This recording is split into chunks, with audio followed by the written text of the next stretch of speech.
There's a certain kind of modern chaos, isn't there? That little nagging feeling that you're always running just a tiny bit behind schedule. Well, today we're going to find the off switch for that feeling, and we're going to use a tool that's almost certainly in your pocket right now. Oh, we have all been there. You've got a big meeting, you left what you were sure was enough time, but now you're just stuck, watching the clock on your dashboard as your arrival time just creeps later and later. And that's when it happens. You send the dreaded running a few minutes late text. It's such a small thing, but man, is that a stressful moment. And let's be real, that anxiety doesn't start in the car. It starts way before. It's that frantic little dance we do, right?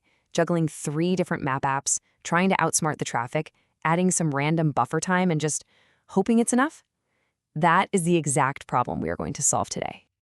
So what if I told you the tool to put an end to all of that guesswork is already built right into your iPhone calendar? It's like having a hidden assistant, a scheduling superpower that most of us just haven't flipped the switch on yet. It's called Travel Time, and believe me, it is so much smarter than a simple reminder. What it does is it taps into Apple Maps, it analyzes traffic in real time, it knows where you are, and it proactively tells you the precise moment you need to head out the door. It literally does all the math for you. A creator, the tech girl, put it absolutely perfectly. She said it basically makes your calendar app feel like a personal travel assistant. And that's it. That's exactly right. It stops being a static list and starts being a dynamic partner. Okay, so how do we actually turn this on? It's incredibly easy, I promise, but you just have to know where to look. So let's walk through it together and get this thing set up. So here's the entire process at a glance. It's really just a few quick taps. You add your location, you toggle it on, you set where you're starting from, and this part is the secret sauce. You choose the right kind of alert. Now let's zoom in on the couple of steps where people tend to get tripped up. All right, rule number 1, and this is the most important one. The feature is only as smart as the information you give it. Just typing in the city or downtown isn't going to cut it. You need to put in a specific, full address. That's what lets Apple Maps work its magic and calculate the most accurate route. Now, just as important as where you're going is where you're coming from. It makes sense, right? So after you toggle on travel time, you're going to see an option for starting location. You can use your current spot or type in an address. Just don't leave this field blank, because if you do, the feature just can't do its job. And this is where the real magic happens. When you set your alert, don't just pick 15 minutes before. You have to scroll down and select the special time to leave option.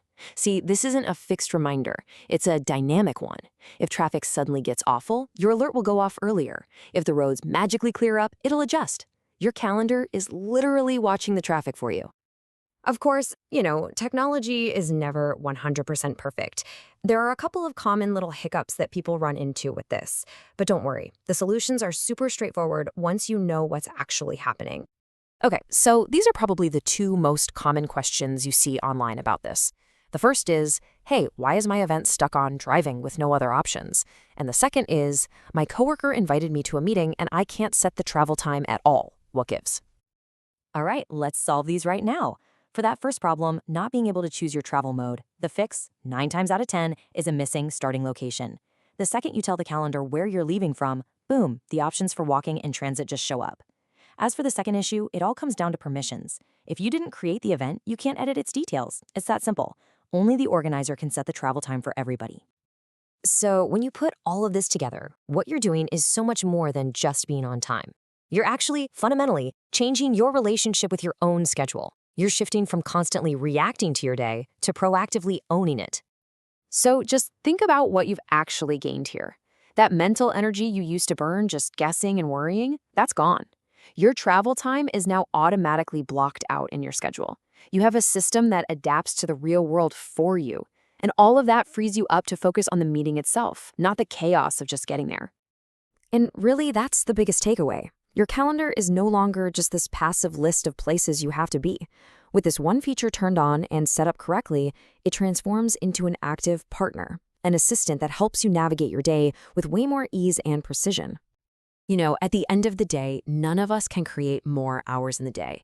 But by using the tools we already have just a little bit smarter, we can absolutely stop wasting the precious time and the precious mental energy that we do have. And that right there might be the most productive thing of all.